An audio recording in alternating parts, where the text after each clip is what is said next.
Aujourd'hui, on va parler d'un sujet qui va sûrement te faire sourire et peut-être te surprendre. Oui, parce que soyons honnêtes, il y a des phrases que les Français disent tout le temps, mais qu'ils ne pensent pas vraiment. Tu vois ce qu'on veut dire? Par exemple, quand quelqu'un te dit «on se tient au courant», est-ce qu'il va vraiment te recontacter?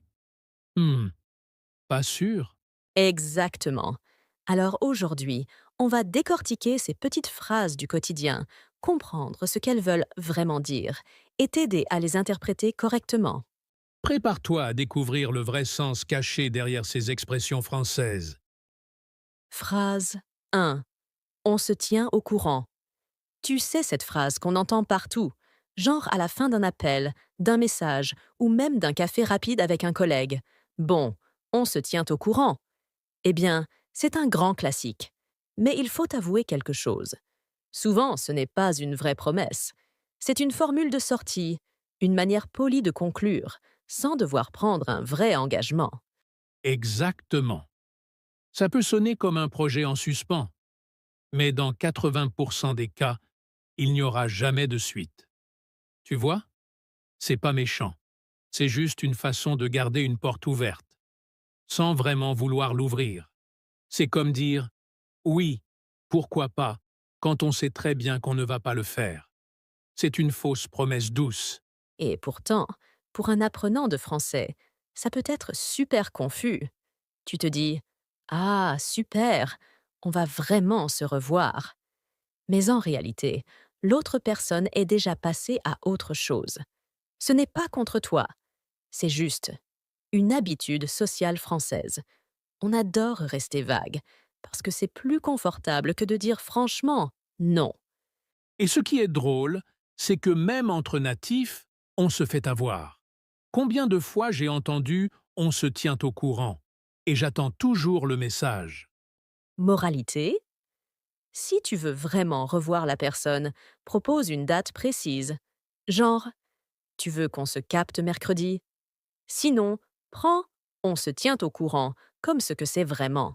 Une façon polie de dire au revoir sans se mouiller. Et maintenant que tu le sais, tu vas l'entendre partout. Crois-moi, une fois que tu repères ce genre d'expression, tu ne peux plus l'ignorer. Allez, on continue avec la suivante. Et t'inquiète, nous, on se tient vraiment au courant. Enfin, peut-être. Phrase 2. C'est pas mal. Alors là, on tient une pépite typiquement française. C'est pas mal.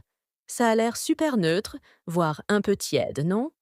Genre, oui, bon, c'est pas affreux.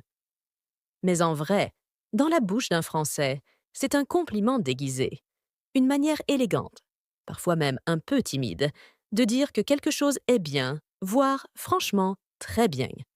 Oui, c'est là qu'on touche à la culture de la modestie à la française. Dire «c'est génial» ou «c'est incroyable», pour nous, ça peut paraître un peu trop enthousiaste, un peu too much. Du coup, on va dire «c'est pas mal», mais avec le ton. Tu sais, celui qui dit clairement «franchement, je suis impressionné». Carrément. Écoute ce dialogue. Alors, t'as vu le dernier film de Nolan? Ouais, c'est pas mal du tout. Traduction. Je l'ai adoré, mais je reste cool. Et tu sais quoi? C'est un code social. Si tu prends «c'est pas mal» au pied de la lettre, tu risques de passer à côté du message. Parce qu'en réalité, ça peut vouloir dire «c'est bien», «c'est réussi», «je valide complètement», mais tout ça sans le dire de façon directe. Et tu veux une autre preuve? Parfois, on l'utilise même pour parler de soi-même. Genre, tu parles bien anglais? Merci. Je me débrouille. C'est pas mal. Traduction. Merci. Je parle couramment, mais j'essaie de rester modeste. Exactement. Donc, petit conseil, quand tu entends un Français dire «c'est pas mal», surtout si c'est dit avec un petit sourire ou en hochant la tête, prends-le comme un vrai compliment. C'est une forme de validation soft, mais sincère. Et si tu veux sonner plus natif, tu peux l'utiliser dans tes réponses aussi. Par exemple, alors, ton entretien? Franchement, c'est pas mal. J'ai eu un bon feeling. Traduction. J'ai déchiré, mais je garde la classe. Voilà, on est dans le non-dit élégant. Et maintenant que tu connais le code, tu peux le repérer et l'utiliser à ton tour. Allez, expression suivante. Elle aussi, elle est pas mal. Enfin non, elle est archi utile. Phrase 3. Il faut qu'on se voie un de ces quatre. Ah, cette phrase. Elle est mythique. Il faut qu'on se voie un de ces quatre. Elle sonne super chaleureuse, non? On dirait presque une promesse. Tu l'entends et tu penses cool, on va se revoir très bientôt. Mais la réalité? Dans 80% des cas, il n'y aura jamais de date fixée. Exactement. C'est un peu le mirage amical à la française. On l'utilise souvent à la fin d'une discussion avec quelqu'un qu'on apprécie, mais qu'on n'a pas forcément envie ou le temps de revoir tout de suite. C'est une manière polie de ne pas dire au revoir pour toujours. Et ce qui est drôle, c'est que tout le monde le sait. Les Français, quand ils entendent cette phrase, ils n'attendent même pas de message. Ils répondent souvent oui, carrément. On s'organise ça bientôt. Et hop, chacun repart de son côté, sans aucune frustration. C'est un peu comme dire let's catch up soon en anglais.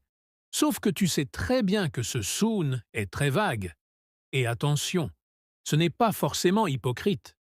C'est un code social, une façon de dire je t'aime bien, c'était sympa, mais pour l'instant, chacun sa route. Tu veux un exemple concret? Bon, allez, je file. Trop cool de t'avoir croisé.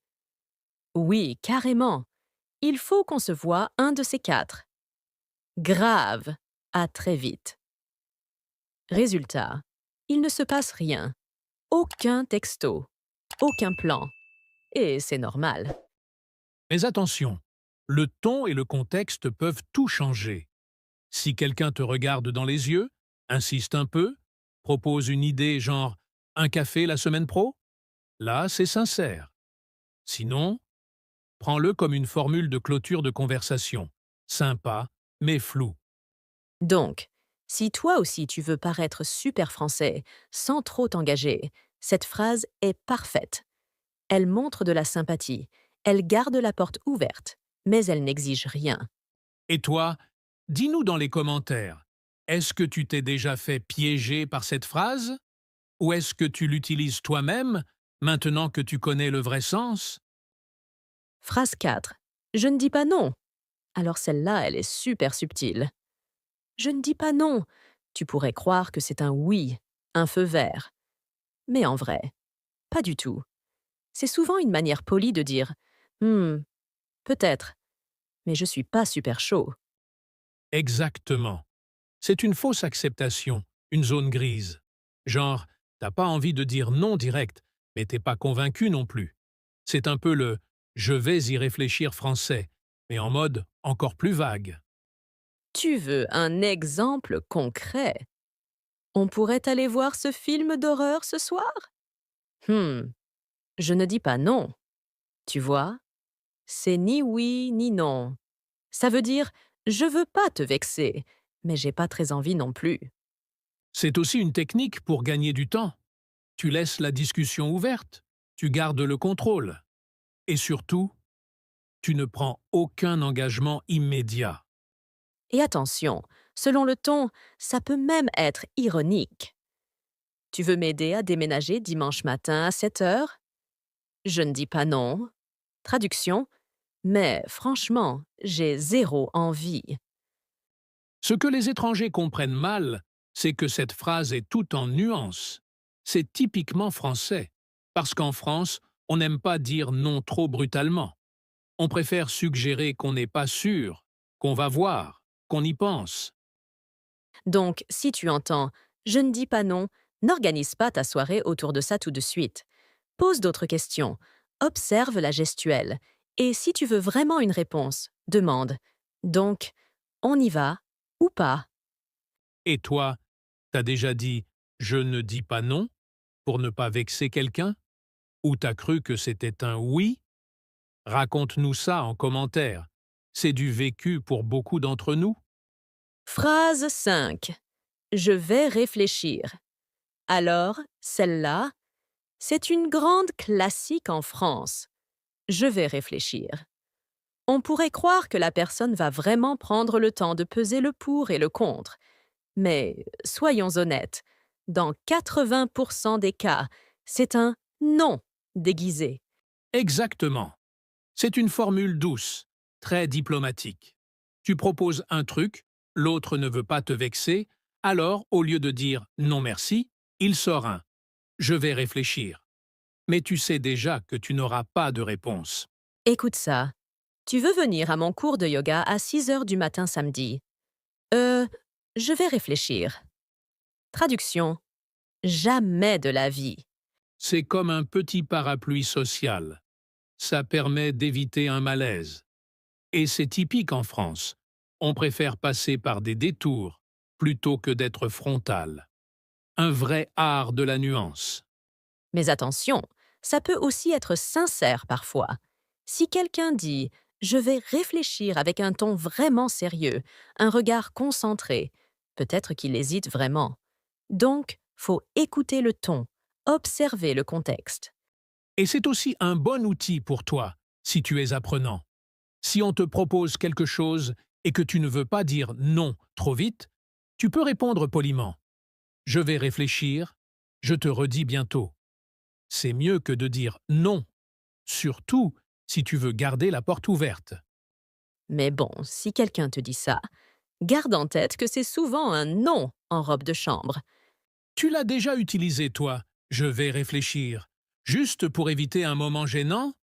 Ou t'es du genre à dire non cash? Dis-le nous en commentaire, on veut tout savoir. Alors voilà, tu connais maintenant quelques-unes des phrases que les Français utilisent souvent, mais qui ne veulent pas toujours dire ce qu'elles semblent indiquer. Comprendre ces nuances te permettra de mieux interpréter les conversations et d'éviter les malentendus. Dis-nous en commentaire, laquelle de ces phrases t'a le plus surpris? Et as-tu déjà été confus par l'une d'elles?